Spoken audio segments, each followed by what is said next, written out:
Hola, muy buenas noches, doctor. Mi nombre es Daniel, de mi compañera Mónica, y le vamos a exponer el tema de eritrocitos. Entonces, los eritrocitos, o también llamados hematíes, básicamente tienen dos funciones principales. La primera función de los eritrocitos es transportar hemoglobina de entre los eritrocitos, y si bien sabemos, la hemoglobina lleva oxígeno para oxigenar los distintos tejidos del organismo. Otra de las funciones muy importantes de los eritrocitos es que son amortiguadores ácido-base. Gracias a una enzima llamada anhidrasa carbónica, que esta lo que hace básicamente que es cataliza la reacción irreversible entre el dióxido de carbono y agua, para formar así el ácido carbónico. Este ácido carbónico reacciona rápido para lograr que el agua de la sangre lleve el dióxido de carbono, pero lo va a transportar en forma de ion bicarbonato. Entonces, este ion bicarbonato se transporta desde los tejidos hacia los pulmones, donde se va a liberar mediante los pulmones, pero se va a liberar en forma de dióxido de carbono. Únicamente lo van a transportar en forma de ion bicarbonato, y al momento de expulsarlo se expulsa como dióxido de carbono. La forma y tamaño de los eritrocitos, decimos que la forma es de discos bicóncavos. El tamaño es en micrómetros, es de 7.8 de diámetro, micrómetros, de espesores de 2.5 micrómetros, en el centro es de 1 micrómetro, y el volumen medio de los eritrocitos es de 90 a 95 micrómetros cúbicos. El otro tema es concentración de eritrocitos en la sangre. Entonces, este tema de concentración de eritrocitos en la sangre depende mucho si es hombre o es mujer, porque varía. En el hombre es de 5.200.000 y en la mujer es de 4.800.000, pero también puede variar tanto para hombre como para mujer en un rango de 300.000. Quiere decir que el hombre puede tener un máximo de 5.500.000 y un mínimo de 4.900.000. En la mujer lo normal es de 4.800.000, pero también puede variar en 300.000, quiere decir hasta 5.100.000, y un límite mínimo de 4.500.000. Ya sabiendo esto, pasamos a la cantidad de la hemoglobina en las células. Decimos que los eritrocitos tienen la capacidad de concentrar hemoglobina en sus células, entonces en el líquido celular, hasta una cantidad de gramos de 34 gramos. Decimos que esta cantidad es en gramos, de 34 gramos por cada 100 ml de células. Decimos que esta es la cantidad máxima que se puede, que se visualiza, porque dice que no puede aumentar porque ese es el límite máximo es el límite metabólico máximo que producen estas células. Decimos que también la hemoglobina la cantidad de hemoglobina en la sangre también varía tanto para hombres como para mujeres. Decimos que para hombres es de 15 gramos y para mujeres de 14 gramos. Estamos hablando de 15 gramos por cada 100 ml de sangre, y en mujeres de 14 gramos por cada 100 ml de sangre. Decimos que la hemoglobina se combina con el oxígeno. Entonces la hemoglobina se va a combinar con el oxígeno con 1.34 ml de oxígeno. Quiere decir que si multiplicamos cada gramo de hemoglobina por 1.34 nos va a dar el valor. Entonces estamos hablando de que en los hombres tenemos 15 gramos de hemoglobina. Entonces vamos a multiplicar estos 15 gramos de hemoglobina por 1.34 ml de oxígeno para darnos un total de 20.1, exactamente 20.1 ml de hemoglobina y oxígeno combinados por cada 100 ml de sangre, pero lo podemos redondear a 20. En mujeres también va a variar este resultado, por lo que ellas tienen en gramos de hemoglobina tienen 14 gramos. Entonces vamos a multiplicar esos 14 gramos por 1.34 ml de oxígeno, y se van a combinar para dar un resultado de 18.7 ml exactos, pero lo podemos redondear a 19. Entonces va a tener 19 ml de hemoglobina y oxígenos combinados por cada 100 ml de sangre. Esto pasa si en la sangre hay una saturación del 100%. Bueno, terminando ya con este tema, pasamos a hablar sobre la producción de los eritrocitos. Entonces, la producción de los eritrocitos, cabe recalcar que empieza en la vida embrionaria. Decimos que los lugares donde se producen principalmente los eritrocitos, dependiendo de cada etapa gestacional, entre la primera semana de la vida embrionaria, el órgano que se va a encargar de producir los eritrocitos es el saco vitelino. Durante el segundo trimestre de la gestación, el principal órgano va a ser el hígado, pero también tiene un número razonable de producción lo que es el vaso y los ganglios linfáticos. Durante el último mes de gestación, durante las últimas semanas de gestación y tras el nacimiento hasta los 5 años, se va a producir, la producción de eritrocitos se va a producir en la médula ósea de casi todos los huesos. Hasta los 5 años, después de los 5 años hasta los 20 años, se va a producir en la diáfisis de la tibia. Después, desde los 20 hasta los 25, quien se va a encargar de producir los eritrocitos va a ser el fémur. Después de los 25 años en adelante, quien se va a encargar de producir los eritrocitos va a ser la diáfisis de los huesos de costilla, esternón, vértebras y huesos ilíacos. Básicamente esos son los principales huesos que se van a comprometer en la producción de eritrocitos después de los 25 años. Entonces vamos a hablar también un poco sobre la génesis de los eritrocitos. Entonces, si bien sabemos, todas las células que tenemos en el organismo siempre empiezan gracias a una célula. En este caso, el origen de todas las células sanguíneas la va a causar la célula precursora hematopoyética pluripotencial. Esta es la célula madre. Entonces decimos que de estas células, una pequeña parte de estas células va a quedar intacta a la original, o sea, no va a tener ningún tipo de modificación.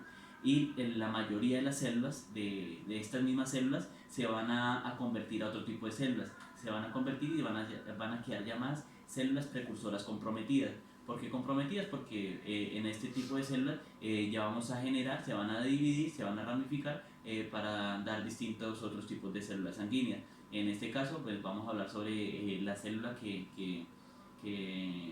es la encargada de producir los eritrocitos. Entonces decimos que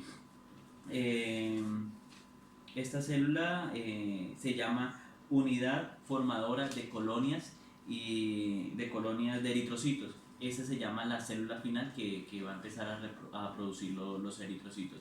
Pero mediante esta hay una más tardía que es la célula precursora, precursora comprometida. Entonces decimos que este tipo de células crecen en cultivos y producen colonias de tipo especial, pero no solamente van a producir esta. Entonces también este tipo de células precursoras también pueden crear otros tipos de células como los dijimos anteriormente, como los granulocitos, los monocitos, pero esos ya van a tener otro tipo de nombre. Se van a llamar unidad formadora de colonias y de granulocitos y monocitos. Esto solamente dando un ejemplo adicional. Decimos que entonces el crecimiento y la reproducción de las células precursoras comprometidas se deben a dos tipos de inductores. Entonces tenemos unos inductores de crecimiento y tenemos unos inductores de diferenciación. Los inductores de crecimiento, como su nombre lo dicen, ayudan a fortalecer el crecimiento y la reproducción de esas células. Como por ejemplo, este se da gracias a varias proteínas, a múltiples proteínas. Entonces como por ejemplo tenemos a la proteína interleucina 3 que favorece la reproducción y crecimiento de estas células, de casi todas estas células precursoras. Con respecto el inductor de diferenciación, como su nombre lo dice, pues ayuda a diferenciar este tipo de células. Como dijimos anteriormente, se puede producir para eritrocitos, para granulocitos, para monocitos, entonces se van a como subdividir. Entonces ayuda a la diferenciación de cada tipo de célula. ¿Qué más? Bueno, cabe recalcar que estos dos tipos de inductores van a ser controlados básicamente por factores externos a la médula ósea. No los va a formar directamente lo que es la médula ósea. Decimos que Eh, un ejemplo de ello sería, digamos que los eritrocitos expuestos a poca cantidad de oxígeno a un largo periodo de tiempo, pues se va a comprometer con el crecimiento, con el desarrollo y con la diferenciación. Entonces, uno de los mecanismos donde intervienen en este tipo de procesos es la hipoxia. Entonces, ya sabemos que alteran esos tipos de proteínas y esos inductores en el momento en que hay poco oxígeno en la sangre, ¿no? Otro tema que vamos a hablar también es sobre el estadio de diferenciación de los eritrocitos. Entonces, decimos que el estímulo y las células propulsoras de los eritrocitos primero dan lugar a una célula llamada, es la primera célula que aparece, la célula pro o eritroblasto. Proeritoblasto. Esta es la primera célula. Después, esta célula va a conseguir otra célula, va a dar paso a otra célula llamada eritoblasto basófilo, que esta se llama así básicamente porque se tiñe de un colorante básico.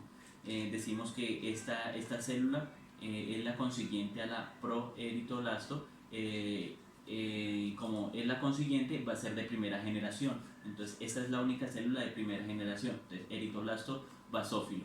Este eritoblasto basófilo va a pasar luego a la segunda generación, en donde la segunda generación ya cambiamos de nombre. Estamos hablando de eritoblastos policromatófilos y eritoblastos ortocromáticos. En esta segunda generación decimos que hay poca cantidad de hemoglobina, más sin embargo se ve reflejado en un 34%. Decimos también que en esta segunda generación el núcleo se condensa y se reabsorbe el retículo endoplasmático y luego la célula pasa a llamarse reticulocito. Se llama reticulocito porque todavía queda material basófilo dentro de esta célula. Entonces después el reticulocito pasa a la médula ósea hacia los capilares sanguíneos. Entonces pasa desde la médula ósea hacia los capilares sanguíneos por medio de un proceso llamado diapédesis. Este proceso llamado diapédesis es donde se exprimen por los poros de la membrana capilar. Entonces, después, como dijimos que el reticulocito tenía material basófilo, entonces todo este material basófilo y el retículo pasa a la sangre y desaparece de 1 a 2 días. Cuando pasa esto ya decimos que tenemos un eritrocito maduro. Vamos a pasar a hablar sobre el siguiente tema, que es la regulación de producción de eritrocitos. Entonces, la masa total de los eritrocitos en el sistema circulatorio está regulada dentro de los límites estrechos debido a que siempre existe un número de eritrocitos adecuados para transportar oxígeno desde los tejidos hacia los pulmones y desde los pulmones hacia los tejidos. Esta acción es una acción reguladora. Entonces, esta acción, ¿qué es lo que hace? Que las células esta acción reguladora hace que las células no se hagan tan numerosas para que no impidan el flujo sanguíneo. Entonces, ya que a mayor concentración de los eritrocitos se vuelve mayor será la viscosidad de la sangre y difícil será el flujo sanguíneo. Entonces, si ya sabemos que si hay un mayor número de eritrocitos, entonces va a impedir lo que es el flujo sanguíneo. Entonces, el regulador, como dijimos anteriormente, el regulador más importante de la producción de eritrocitos es la falta de oxígeno o hipoxia. Si bien sabemos, hipo es bajo, oxia se refiere al oxígeno, entonces estamos hablando de un bajo oxígeno en el organismo, estamos hablando de una hipoxia. Entonces, cualquier tipo de trastorno que reduzca la cantidad de oxígeno transportada a los tejidos aumenta que la producción de eritrocitos, pero no solamente este factor puede alterar la producción de eritrocitos, sino también personas que viven en altitudes muy altas o pacientes que están expuestos a tratamientos con rayos X. Decimos que entonces la hipoxia o la falta de oxígeno estimula la producción de eritropoyetina. La eritropoyetina es secretada en un 90% por los riñones y en un 10% por el hígado. Entonces, es por ello que cuando hay una nefropatía grave o cuando hay una extirpación renal o una esplenectomía, llamándolo médicamente, se puede evidenciar una anemia severa, una anemia grave. debido a la menor producción de eritrocitos por la falta de síntesis de eritropoyetina. Entonces ya sabemos que la hipoxia estimula la estimulación de eritropoyetina, que esa a su vez estimula la producción de eritrocitos. Entonces cabe recalcar que la eritropoyetina, ya lo dijimos, es secretada por el riñón en un 90% y un 10% por el hígado, y esta también es una glucoproteína cuya masa molecular es de 34.000.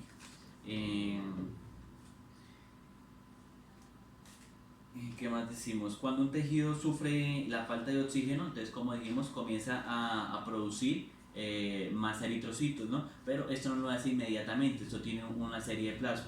Entonces decimos que normalmente la cantidad máxima en horas será hasta 24 horas, pero esto no significa que vayan a quedar en 24 horas, vayan a quedar los eritrocitos maduros. Esto lleva un proceso donde primero se convierte en la célula proeritroblasto y eso tiene una serie de tiempos.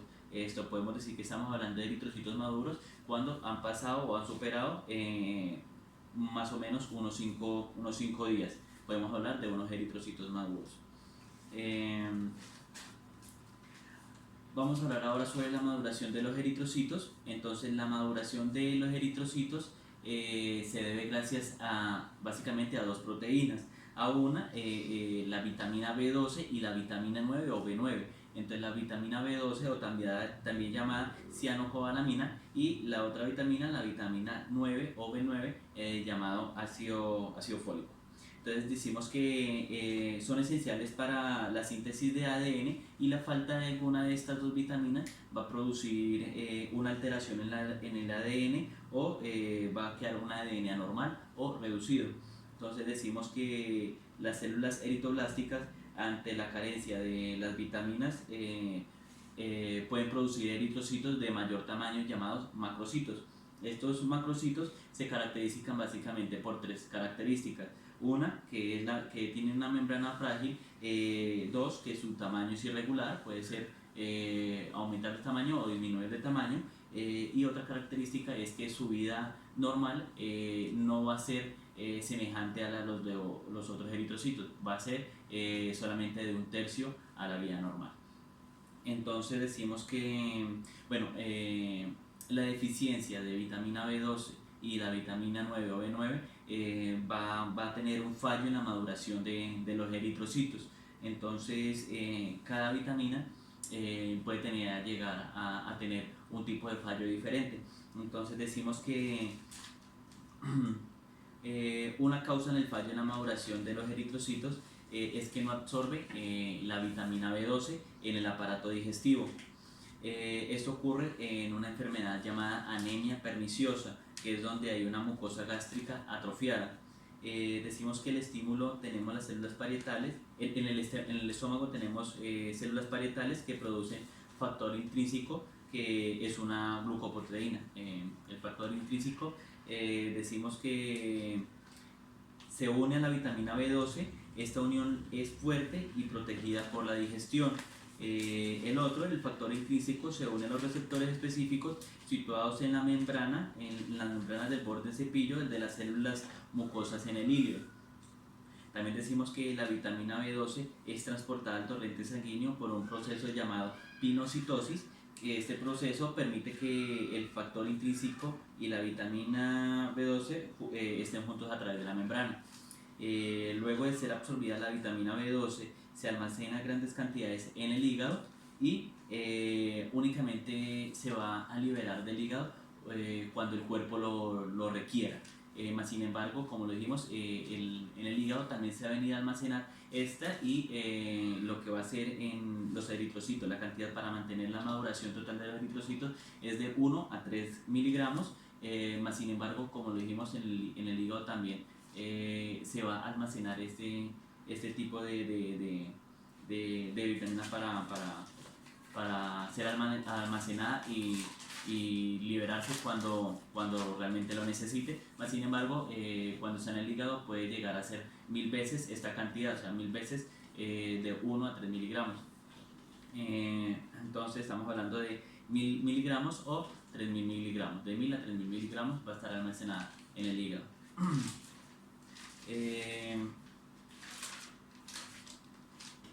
Entonces, como dijimos también, ese es el fallo con respecto a la vitamina B2. Ahora, el fallo con respecto a la vitamina B9 o ácido fólico, sabemos que el ácido fólico es un constituyente de las verduras verdes, pero básicamente también hay frutas, verduras y especialmente en el hígado. Entonces, sin embargo, durante la cocción de estos alimentos se van destruyendo todo este tipo de materiales, ¿no? Entonces decimos que en personas con problemas de reabsorción en el intestino delgado, como lo es el SPRUE, pues ya sabemos que el SPRUE es una anomalía o una anomalía del sistema digestivo, en este caso en el intestino delgado, que no permite bien la reabsorción. Entonces decimos que básicamente va a tener este problema con no poder reabsorber esta vitamina B9 ni la vitamina B12. Entonces, por ende, si no hay una buena reabsorción de estas dos vitaminas, no vamos a llegar a tener una buena maduración de los eritrocitos.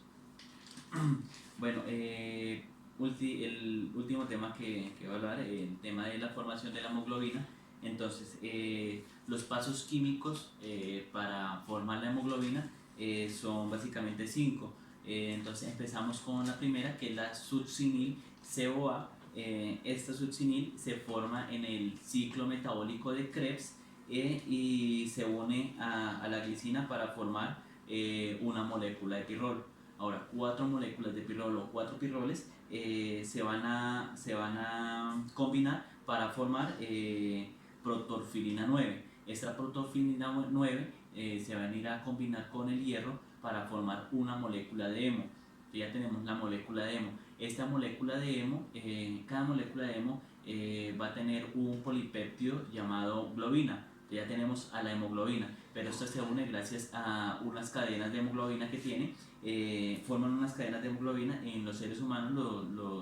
Los que más tenemos, los más frecuentes es alfa y beta. Entonces tenemos 4 cadenas, 2 de alfa y 2 de beta. Cuando estas 4 cadenas, 2 alfa y 2 beta, dan lugar a la hemoglobina A y tienen un peso molecular de 64.458. Entonces la hemoglobina, como dijimos, tiene 4 cadenas que son capaces de unirse a 4 moléculas de oxígeno o máximo hasta 8, dependiendo si son capaces de unirse a unos enlaces reversibles para que el oxígeno vaya fácilmente a todos los tejidos, ¿no? Y también estamos hablando de que este oxígeno es un oxígeno molecular. Gracias. Continuando con el tema que está poniendo mi compañero de eritrocitos, vamos a entrar hablando sobre el ciclo vital de los eritrocitos. Entonces, los eritrocitos, cuando salen de la médula ósea hacia la sangre, su ciclo vital es de 120 días y al momento de que terminan, pasa a la sangre y son destruidos. Entonces, los eritrocitos no cuentan con un núcleo, ni con mitocondria, ni con retículo endoplasmático. Ellos lo que cuentan es con enzimas. ¿Qué hacen estas enzimas? Estas enzimas mantienen la flexibilidad de la membrana, también mantienen el transporte de iones dentro de la membrana, también mantienen el hierro de la hemoglobina y también impiden la oxidación de las proteínas. Entonces, una vez que los eritrocitos cumplen con su ciclo, su membrana se hace frágil y se rompe durante el paso principalmente al vaso. Entonces, pues, ¿esto por qué ocurre? Ocurre porque el diámetro de los eritrocitos es de 7,8 micrómetros y el de la pulpa roja es de 3 micrómetros. Entonces, ya después, hablando de esto del ciclo vital de los eritrocitos, entramos hablando sobre la anemia.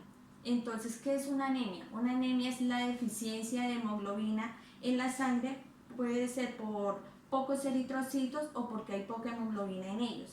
Entonces, tenemos la anemia por pérdida de sangre. Entonces, en esta anemia por pérdida de sangre, la hemorragia es rápida. Entonces, el organismo sustituye el líquido del plasma de 1 a 3 días, y lo que lleva es a una baja concentración de eritrocitos. Si no sigue habiendo una hemorragia, entonces los eritrocitos se restablecen de 3 a 6 semanas. Cuando hay una pérdida continua de eritrocitos, el intestino no puede reabsorber el hierro, el hierro para formar rápidamente la hemoglobina como se pierde. Entonces, ¿qué pasa acá? Los eritrocitos se vuelven pequeños, tienen poca hemoglobina y se produce una anemia hipocrómica microcítica. Ya luego tenemos la anemia de aplasia por disfunción de la médula ósea. En esta anemia se produce por la exposición a radiación o quimioterapia para el tratamiento de cáncer. Hay un daño en las células madre de la médula ósea seguida de unas semanas de anemia. Luego ya también puede haber una anemia por exposición a insecticidas o al benceno de la gasolina y provoca el mismo efecto. En esta anemia también vamos a ver el lupus eritematoso, que lo que pasa es que el sistema inmunitario ataca las células sanas al igual que las células madre de la médula ósea. Entonces, estos pacientes con este tipo de anemia pueden sufrir una muerte si no son tratados a tiempo. Pueden recibir una transfusión de sangre que lo que va a hacer es que va a elevar temporalmente la cantidad de eritrocitos, o también pueden recibir un trasplante de médula ósea. Luego ya tenemos también la anemia megaloplásica, que esta anemia es por la pérdida de vitamina B12 y de ácido fólico, que lo que hace es que reduce la reproducción de eritroblastos en la médula ósea. Lo que hace es que los eritrocitos, su diámetro crece, estos eritrocitos crecen y adquieren unas formas extrañas, denominándose también así megaloblastos. Esta anemia también se puede dar por la pérdida total del estómago en una gastrectomía. Los pacientes más propensos a tener esta anemia son pacientes con spread intestinal, que lo que hacen es que no adquieren la vitamina B12 ni el ácido fólico y hace que tengan un número inadecuado de eritrocitos. Ya luego vamos a hablar de la anemia hemolítica. La anemia hemolítica es hemólisis de los eritrocitos, o sea, destrucción de los eritrocitos. La mayoría de las anomalías de los eritrocitos son a veces de manera hereditaria. Lo que hacen es que estos eritrocitos sean frágiles y se rompan fácilmente al atravesar el lecho capilar del vaso. También las enfermedades hemolíticas, los eritrocitos cuentan con una vida corta y frágil, ya que se destruyen fácilmente al pasar igual al lecho capilar del vaso. Entonces, dentro de esta anemia hemolítica tenemos un fallo que es en la esferosis hereditaria, que aquí vemos eritrocitos pequeños de forma esférica, no tienen una membrana flexible y se destruyen fácilmente ante una compresión ligera. Luego ya pasando a otra anemia, tenemos la anemia falciforme. Esta anemia falciforme se presenta del 0,3 al 1% en pacientes del África Occidental en raza negra estadounidense. ¿Qué pasa con eso? Tienen células anómalas de hemoglobina S y tienen cadenas beta defectuosas. Estas células tienen una forma de hoz y tienen membrana frágil también. Entonces, estos pacientes pueden experimentar crisis de baja tensión de oxígeno y lo que hace es que teniendo esto se rompen los eritrocitos. Ya luego también aquí vemos la eritroblastosis fetal. Esta eritroblastosis fetal se da cuando los eritrocitos fetales expresan su RH y los anticuerpos de la madre los atacan, ya que ellos no expresan el RH. Entonces estos anticuerpos lo que hacen es que hacen que las células que expresan el RH sean frágiles y se rompan con facilidad, haciendo que el niño nazca con una anemia grave. Entonces, los efectos de la anemia sobre el sistema circulatorio, entonces, estos pacientes que presentan una anemia, la viscosidad sanguínea puede reducir de 1,5 veces la del agua, y que sería lo normal, sería 3. Entonces, también, entonces, uno de los principales efectos también de esta anemia es que aumenta el gasto cardíaco, como también el trabajo del bombeo cardíaco. Entonces, pacientes que tienen anemia en el momento que van a hacer un ejercicio, entonces el corazón no es capaz de bombear más sangre de lo que está bombeando, y lo que hace es que padezca, que pueda producirse una hipoxia tisular extrema, dando así origen a una insuficiencia cardíaca aguda. Ya luego entrando a hablar sobre la policitemia. ¿Qué es la policitemia? La policitemia es un aumento del hematocrito. Entonces tenemos la policitemia secundaria. En esta policitemia secundaria el tejido se vuelve hipóxico porque hay poco oxígeno, debido a altitudes elevadas.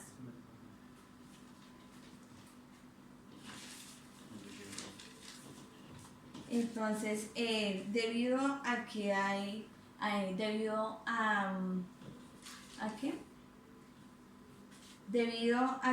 altitudes elevadas, entonces el recuento de esta policitemia secundaria puede aumentar de 6 a 7 millones milímetros cúbicos.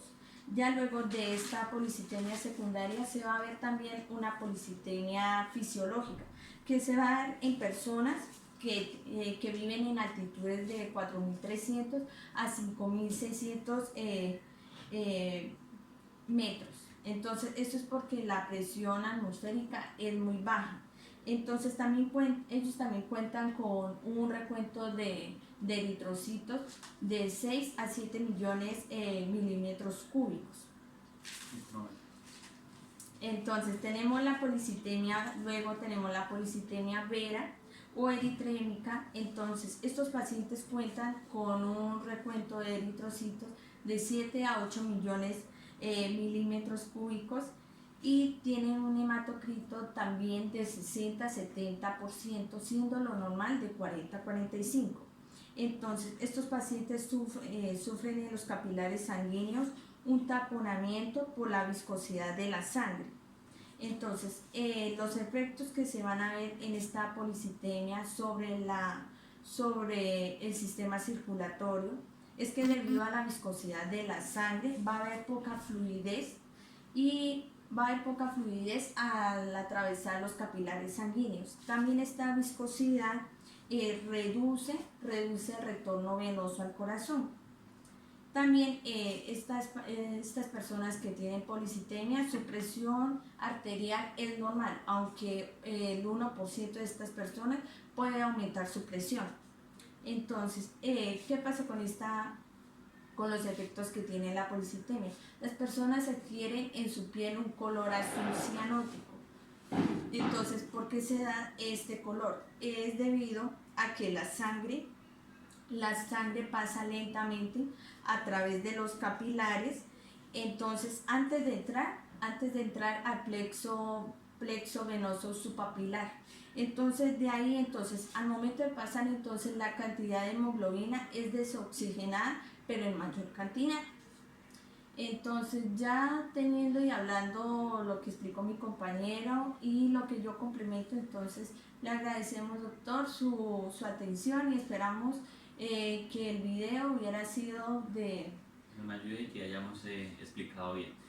Cabe recalcar también de que tenemos varios tipos de cianosis, ¿no? Tenemos cianosis ungueal, que se refiere al lecho ungueal de los dedos. Básicamente eso se da en las partes más distales del cuerpo. Tenemos cianosis peribucal, varios tipos de cianosis. Entonces cabe recalcar que básicamente tenemos cianosis en distintas partes del cuerpo, ¿no? Como dijimos, muchas gracias por la atención, y espero que hayamos expuesto bien, y cualquier cosita estamos atentos a cualquier corrección o sugerencia o consejo que nos dé. Muchas gracias.